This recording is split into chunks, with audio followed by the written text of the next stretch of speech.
Hello friends, स्वागत करता हूं सभी का न्यू एकेडमी के इस यूट्यूब चैनल पर।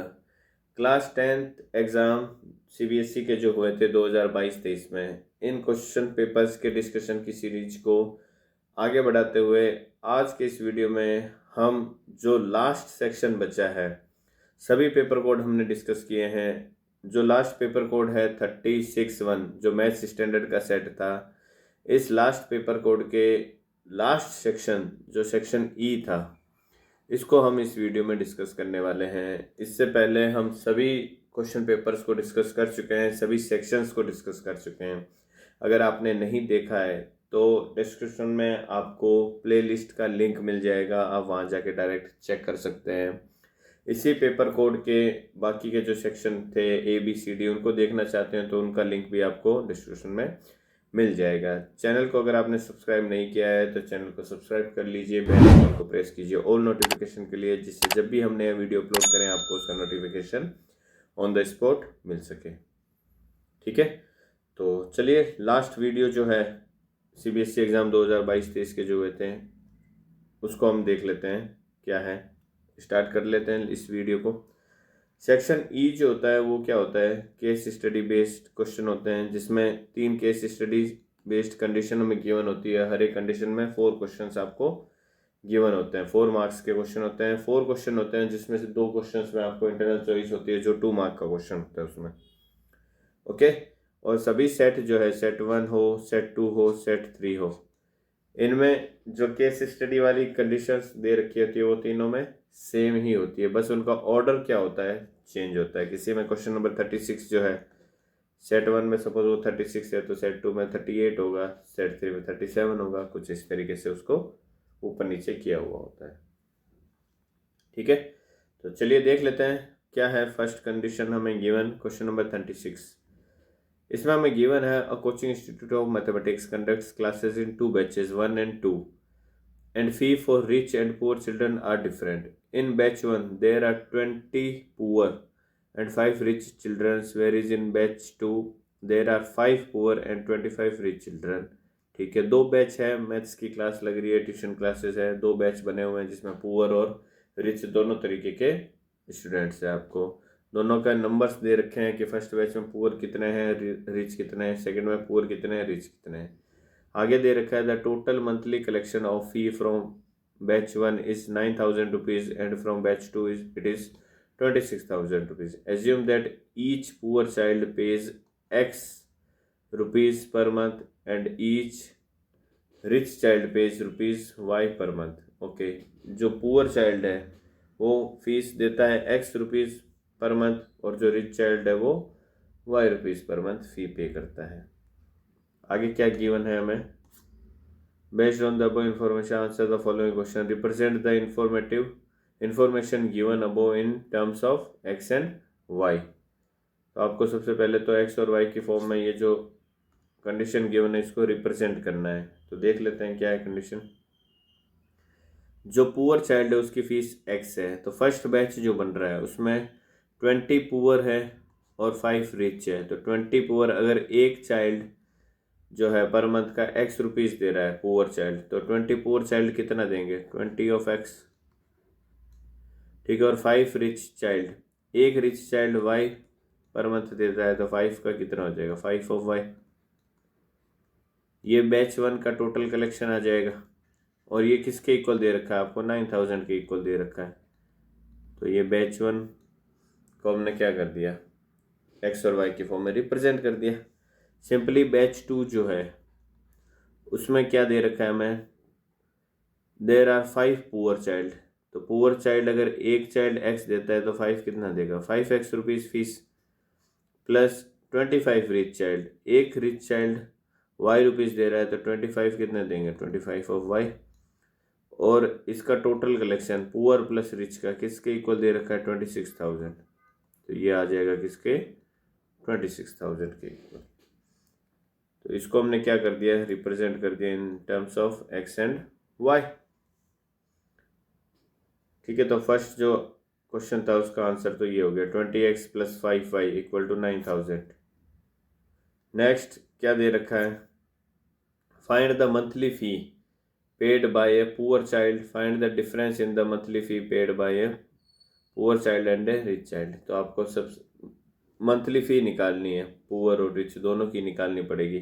तो हमारी इक्वेशन क्या बनी थी? फर्स्ट इक्वेशन जो बनी थी वो बनी थी 20 of X plus 5 of Y equal to 9000 था। और सेकेंड इक्वेशन जो बनी थी उसमें पुअर 5 थे, आई थिंक 5x प्लस ये था 25 ऑफ वाई इक्वल टू किसके इक्वल दे रखा था? 26,000 के इक्वल दे रखा था। तो इन दोनों इक्वेशन को हमें सॉल्व करना है, एक्स एंड वाई की वैल्यू निकालनी है। टू लीनियर इक्वेशन गिवन है इन टू वेरिएबल्स, तो किसी भी तरीके से आप फाइंड आउट कर सकते हो। मुझे एलिमिनेशन मेथड इजी लगता है सबसे, ठीक है, तो मैं उसी को यूज़ करूँगा। एलिमिनेशन के लिए आपको क्या करना पड़ता है? एक्स और वाई जो दो वेरिएबल हैं उनमें से किसी भी एक वेरिएबल के कोफिशिएंट को दोनों इक्वेशन में सेम बना लो और इक्वेशन को एक दूसरे से सब्सटीट्यूट कर दो, सॉरी सब्ट्रैक्ट कर दो। तो मुझे एक्स और वाई के कोफिशिएंट सेम बनाने हैं, दोनों में से किसी एक के कोफिशिएंट सेम बनाना है। तो मैं वाई के कोफिशिएंट सेम बना लेता हूँ। मैं फर्स्ट इक्वेशन को क्या कर दूँ? 5 से मल्टीप्लाई कर दूँ अगर, तो यहाँ पे भी 25y हो जाएगा। सेकंड में ऑलरेडी 25y है ही हमारे पास में। तो अगर मैं फर्स्ट को 5 से मल्टीप्लाई करता हूँ तो मेरी जो फर्स्ट मॉडिफाइड इक्वेशन है वो क्या बन जाएगी? 100 of X plus 25 of Y into 9000 into 5, ये कितना हो जाएगा? 45,000। सेकेंड इक्वेशन को एज इट इज ही रहने दिया मैंने। ओके, अब क्या कर देता हूँ मैं? फर्स्ट में से सेकंड इक्वेशन को सब्ट्रैक्ट कर देता हूँ, तो ये माइनस हो जाएगा, ये भी माइनस हो जाएगा और ये भी माइनस हो जाएगा, ये कैंसिल हो गए। 100x minus 5x 95 of x हो गया, इक्वल हो गया 45 माइनस 26,000, तो ये 19,000 के इक्वल हो जाएगा। ओके, 95 से 190 कैंसिल हो जाएगा 2 टाइम्स और 2 0 बच जाएगा। तो x की जो वैल्यू आएगी वो क्या आ जाएगी? 200 आ जाएगी। इट मीन्स जो पुअर चाइल्ड है वो हर एक चाइल्ड कितना दे रहा है? 200 रुपीज़ आपको दे रहा है। अब ये x की वैल्यू इन दोनों में से किसी भी एक इक्वेशन में सब्सटीट्यूट कर दो। सपोज मैं फर्स्ट इक्वेशन में सब्सटीट्यूट करता हूँ, तो 20 into X 20 into 200 plus 5 of Y equal to 9000 दे रखा है आपको। ये कितना हो जाएगा? 4000। तो 5 ऑफ वाई इक्वल टू क्या हो जाएगा? 5000 हो जाएगा। ये 4000 उधर जाएगा, सब्ट्रैक्ट हो जाएगा 9000 में से, तो वाई की जो वैल्यू है वो क्या आ जाएगी? 1000। इट मीन्स हर एक जो रिच चाइल्ड है उसकी फ़ीस क्या है? 1000 रुपीज़ पर मंथ। पुअर की 200 रुपीज़ है, रिच की क्या है? 1000 रुपीज़। तो फर्स्ट का जो आंसर है इसका आंसर हो जाएगा 200 rupees. Find the monthly fee paid by poor child. Find the difference in the monthly fee paid by a poor child and A rich child. तो रिच चाइल्ड 1000 दे रहा है, पुअर चाइल्ड 200 दे रहा है, तो डिफरेंस कितना आ जाएगा? 800 रुपीज़। ये इसका आंसर हो जाएगा। Next, if there are 10 poor and 20 rich children in batch 2, what is the total monthly collection of fee from batch 2? 10 poor है मीन्स 10 ऑफ x हो गया, प्लस 20 रिच है मीन्स 20 ऑफ y हो गया। तो इसकी वैल्यू आपको फाइंड आउट करनी है। तो इसकी वैल्यू क्या आ जाएगी? 10 ऑफ x, x कितना निकाला हमने? 200 प्लस 20 ऑफ y, y कितना है? 1000। तो ये कितना हो गया? 10 इंटू 200 2000 प्लस ये हो जाएगा कितना? 20,000। 20,000 और 2,000 कितना हो जाएगा? 22,000 रुपीज़। जो टोटल कलेक्शन आएगा बैच का आफ्टर मॉडिफिकेशन इन बैच 2 वो आ जाएगा 22,000 के इक्वल। ओके, नेक्स्ट जो second case study condition given है इसमें हमें दे रखा है, देखो हाइट एंड डिस्टेंस से रिलेटेड है, एप्लीकेशन ऑफ ट्रिग्नोमेट्री वाले चैप्टर से है ये। Radio towers are used for transmitting a range of communication services including radio and television. The tower will either act as an antenna itself or support one or more antennas on its surface. On a similar concept, a radio station tower was built in two sections, A and B. Tower is supported by wires from the point O. ये एक tower है AP जो है, ये 2 section बने हुए हैं इसका, एक तो AB है और एक BP है। इन दोनों सेक्शन को सपोर्ट दिया गया है वायर से, जो वायर ग्राउंड पे पॉइंट O से बंधे हुए हैं। ठीक है, ये हमें क्वेश्चन में दे रखा है। Distance between the base of the tower and point O is 36 given है। From point O, the angle of elevation of the top of the section B ये 30 डिग्री गिवन है और ये टोटल 45 गिवन है, आपको ये कंडीशन गिवन है। ठीक है, देखते हैं क्वेश्चन में क्या पूछा है। Based on the above information answer the following, find the length of the wire from the point O to the top of section B. Point O से सेक्शन बी मीन्स आपको ओ बी फाइंड आउट करना है first case में। ठीक है, जो पहला case है आपको ओ बी फाइंड आउट करना है, ओ बी की वैल्यू आपको निकालनी है। तो अगर मुझे ओ बी फाइंड आउट करना है तो मैं ट्राइंगल बात कर लेता हूँ किसकी, ओ पी बी ट्राइंगल की अगर मैं बात करता हूँ, मुझे ये वाली चीज़ फाइंड आउट करनी है, ये हमें गिवन है, मीन्स हाइपोटेन्यूज फाइंड आउट करना है और बेस हमें दे रखा है। अगर ये एंगल 30 डिग्री को मैं यूज़ लेता हूँ, ठीक है, हाइपोटेन्यूज और बेस किस ट्रिग्नोमेट्री रेशियो में यूज़ होते हैं, कॉस में होते हैं। तो अगर मैं ट्राइंगल ए पी बी में कॉस थीटा लगाता हूँ, means cos 30 degree equal to क्या हो जाएगा, base O P upon O B, यही तो आएगा, O P upon O B. Cos 30 कितना होता है, कॉस 30 हो जाएगा जितना साइन 60 होता है √3/2। ओ पी कितना है 36 अपॉन ओ बी हमें फाइंड आउट करना है। ठीक है, क्रॉस मल्टीप्लाई करता हूँ अगर मैं, तो क्रॉस मल्टीप्लाई करने पे ये किसके इक्वल आ जाएगा, क्रॉस मल्टीप्लाई अगर मैं कर दूँ तो जो हमारा ओ बी की वैल्यू है वो क्या आ जाएगा, 36 से 2 मल्टीप्लाई होगा 72, और ओ बी से √3 मल्टीप्लाई होगा तो √3 वापस में डिवाइड कर देता हूँ √3 से। अब डिवाइड में इरेशनल टर्म आ रहा है तो आप क्या करो, इसको हटाने के लिए √3 से मल्टीप्लाई कर दो, √3 से डिवाइड कर दो, तो ये √3 इंटू √3 क्या मिल जाएगा, 3 बन जाएगा। 72 इंटू √3 अपॉन 3, 3 से 72 कैंसिल होगा, 24 आ गया, तो ये आ जाएगा आपके 24 square root of 3।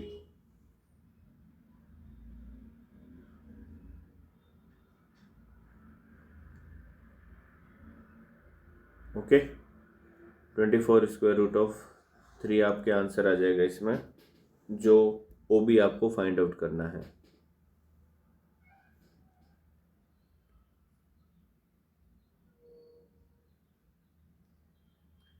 Next second question क्या है इसका, find the distance A B and find the area of O P B.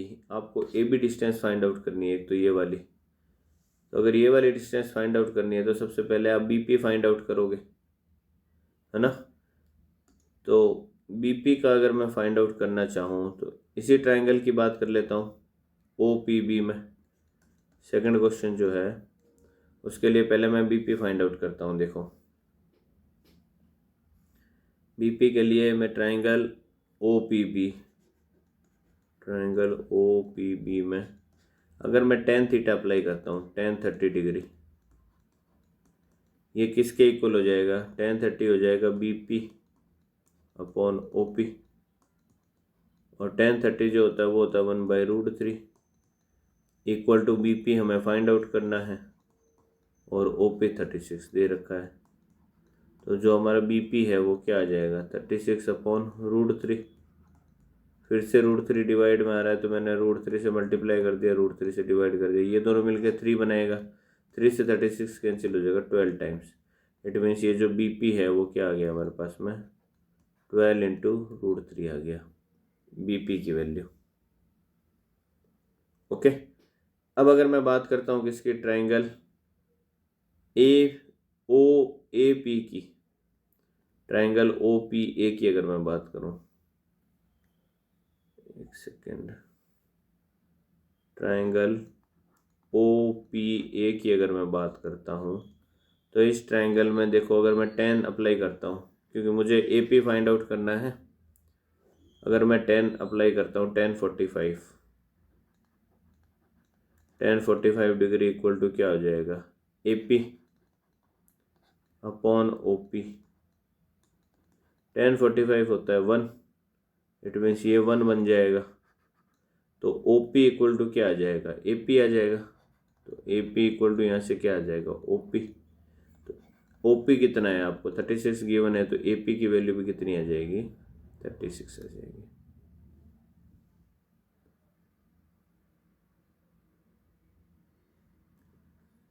Okay, तो एपी अगर आपके पास में 36 आ गया और बीपी 12√3 है, तो जो एबी है वो किसके इक्वल आ जाएगा फिर, AB equal to AP minus BP.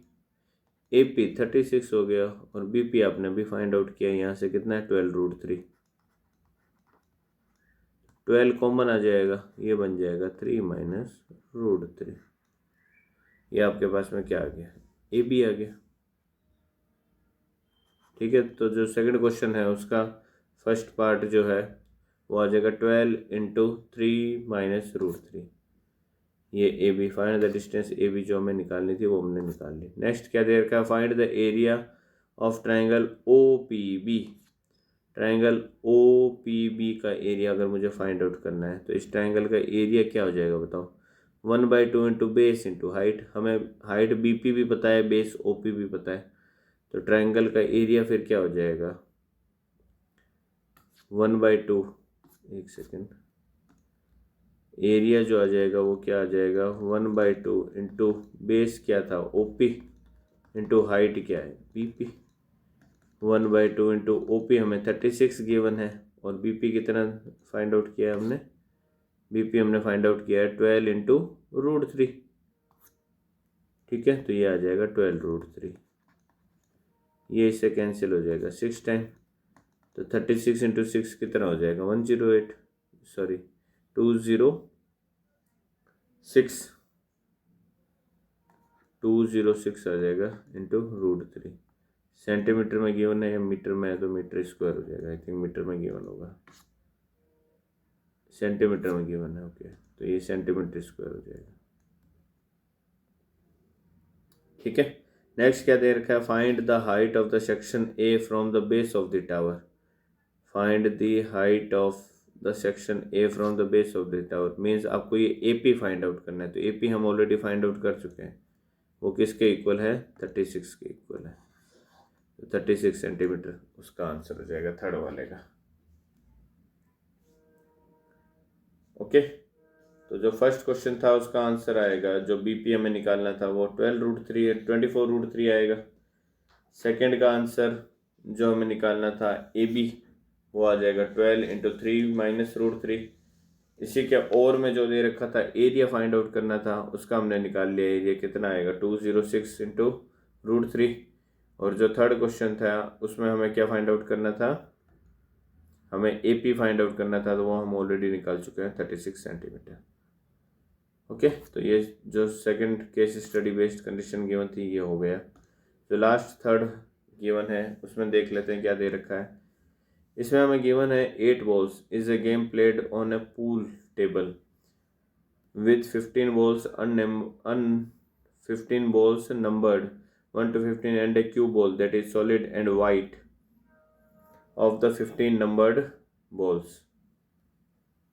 ठीक है, पूल टेबल में क्या होता है, 8 बॉल का कोई गेम होता है जिसमें क्या होती है 1 से 15 नंबर तक की बॉल्स आपको गिवन होती है और साथ में एक क्या दे रखी होती है, क्यू बॉल दे रखी होती है जो सॉलिड होती है और वाइट होती है। It means total number of balls कितनी है वहाँ पे 16 है। ठीक है, 15 1 से 15 नंबर तक वाली और एक जो है क्यू बॉल जो वाइट है और सॉलिड है। Of the 15 numbered balls 8 are solid. जो 15 नंबर्ड बॉल्स आपको गिवन है उसमें से 8 क्या है सॉलिड है और नॉन वाइट है, जो वाइट नहीं है। ठीक है, और सॉलिड कलर्ड किया हुआ है मीन्स कंप्लीट कलर की है। एंड नंबर्ड 1 to 8, तो जो 1 से 8 वाली है वो क्या है कलर्ड है, सॉलिड कलर्ड। ठीक है, and 7 are striped balls numbered from 9 to 15, और 9 to 15 जो है वो कौन सी है, वो स्ट्रिप्ड वाली है, ये हमें गिवन है। और एक जो है वो वाइट क्यू बॉल है ही हमारे पास में। ठीक है, तो इस पे बेस्ड क्वेश्चंस देख लेते हैं। The 15 numbered pool balls no cue balls are placed in a large ball. तो 1 से 15 तक वाली जो है बॉल्स, उसको एक लार्ज बॉल में डाला जाता है and mixed, then one ball is drawn out at random. 1 से 15 वाली को उसमें डाल दिया है, क्यू बॉल को नहीं डाल रहे हैं, ध्यान रखना, ठीक है। तो जो हमारा टोटल केसेस बनेंगे वो 1 से 15 तक ही हैं, और एक बॉल को रेंडमली निकाला जाता है। Based on the above information answer the following question. What is the probability that the drawn ball bears number 8? तो अगर 1 से 15 तक है टोटल और 8 नंबर का बॉल आने की प्रोबेबिलिटी कितनी है? 8 नंबर की बॉल है कितनी उस 15 बॉल्स में? एक ही बॉल है। तो फेवरेबल केस हमारा क्या हो गया कि वही बॉल आ जाए 8 नंबर वाली, तो एक फेवरेबल केस हो गया। टोटल कितने हैं? 15 है। तो प्रोबेबिलिटी क्या हो जाएगी? 1/15 हो जाएगी, ठीक है। बिकॉज 15 बॉल में से एक बॉल पर ही 8 लिखा होगा, तो फेवरेबल केस एक ही होगा मेरा। टोटल केसेस 15 है। Next, what is the probability that the drawn ball bears an even number? तो 1 से 15 तक अगर बॉल्स डाली है तो फेवरेबल केसेस कौन कौन से हो गए हमारे? इवन नंबर आने वाले केसेस। इवन नंबर क्या होते हैं 1 से 15 में? 2, 4, 6, 8, 10, 12 और 14। कितने केसेस बन गए टोटल? 7 केसेस बन गए। तो फेवरेबल केसेस हो गए हमारे 7। प्रोबेबिलिटी फाइंड आउट करनी है। 7 फेवरेबल केसेस अपॉन टोटल है कितने? 15। ये इसकी प्रोबेबिलिटी हो गई। इसी के और में हमें चॉइस गिवन है, देख लेते हैं चॉइस क्या है। What is the probability that the drawn ball bears a number which is a multiple of 3? तो 3 का मल्टीपल आने के चांसेस क्या क्या होते हैं? फेवरेबल केस निकाल लेता हूँ मैं। क्या क्या हो सकता है फेवरेबल? 3 हो जाए, 6 हो जाए, 9 हो जाए, 12 हो जाए और 15 हो जाए। तो ये हमारे फेवरेबल केस हो गए। कितने फेवरेबल है टोटल? 5 केसेस। तो प्रोबेबिलिटी अगर फाइंड आउट करनी है तो फेवरेबल केसेस हो गए 5 अपॉन टोटल केसेस है 15। 5 से 15 कैंसिल हो गया, 1/3। इसका आंसर हो गया प्रोबेबिलिटी। नेक्स्ट जो लास्ट क्वेश्चन है वो दे रखा है, what is the probability that the drawn ball is a solid coloured and bears an even number? अब सॉलिड कलर्ड बॉल जो है वो पहली बात तो कौन कौन सी है? वो 1 to 8 वाली है सॉलिड कलर्ड बॉल, ठीक है। और उसमें भी आपको कौन से चाहिए? इवन नंबर वाली चाहिए। तो इसमें इवन नंबर कौन कौन से होंगे फिर? 2, 4, 6 और 8। ये हमारे फेवरेबल केस हो गए। टोटल फेवरेबल केस कितने हो गए? 4 हो गए। तो प्रोबेबिलिटी अगर मुझे फाइंड आउट करनी है तो फेवरेबल 4 अपॉन टोटल कितने हैं? 15। तो ये हमारा क्या हो जाएगा? इसका आंसर हो जाएगा। ओके, तो इस तरीके से हमने जो सभी तीनों केस स्टडी बेस्ड प्रॉब्लम थी मैथ स्टैंडर्ड के पेपर कोड 36 के 1, 2 और 3 पेपर की, और इसी वीडियो के साथ में जो CBSE 2022-23 में एग्ज़ाम हुए थे मैथ्स के, उन सभी पेपर्स को हमने डिस्कस कर लिया है। आने वाले वीडियोस में हम इस साल के बच्चों के लिए जो अभी एग्ज़ाम देने वाले हैं, फरवरी में अनाउंस हुआ है आई थिंक डेट जो है CBSE के एग्ज़ाम जो होने वाले हैं फरवरी 24 में, वो एग्ज़ाम में बैठने वाले बच्चों के लिए हम लेके आने वाले हैं जल्द ही 1 शॉट रिवीजन, ठीक है। इस 1 शॉट रिवीजन में हम हर एक वीडियो में एक एक चैप्टर को डिस्कस करने वाले हैं, और ड्यूरिंग दिस डिस्कशन हम जो भी क्वेश्चन सॉल्व करेंगे वो सभी क्वेश्चन जो होंगे वो प्रीवियस ईयर क्वेश्चन होंगे। मोस्ट प्रोबेबली चांसेस हैं कि जो 2022-23 में क्वेश्चंस आए हैं उन क्वेश्चंस को हम उस करस्पॉन्डिंग टॉपिक के साथ में डिस्कस करने वाले हैं। ओके, तो जिन स्टूडेंट्स को भी लगता है कि उनकी तैयारी जो है उस लेवल पे नहीं हो पाई है तो इन वीडियोस को ज़रूर देखें, या फिर किसी को लगता है मेरी तैयारी बहुत अच्छी है, मुझे रिवीजन की ज़रूरत है, तो आप इन वीडियोस को ज़रूर देखना, ठीक है। जब भी वीडियो अपलोड होगा आपको उसका नोटिफिकेशन आ जाएगा। अगर आपने चैनल को सब्सक्राइब कर रखा है, जिन्होंने चैनल को सब्सक्राइब नहीं कर रखा है वो चैनल को सब्सक्राइब कर लीजिए, बेल आइकन को प्रेस कीजिए और नोटिफिकेशन के लिए, जिससे जब भी हमने वीडियो अपलोड करेंगे आपको उसका नोटिफिकेशन मिल सके। ओके, तो thank you so much for watching this video. मिलते हैं हमारे अगले वीडियोज़ में। तब तक के लिए bye bye and take care and all the very best for your upcoming examination. See you soon, bye bye.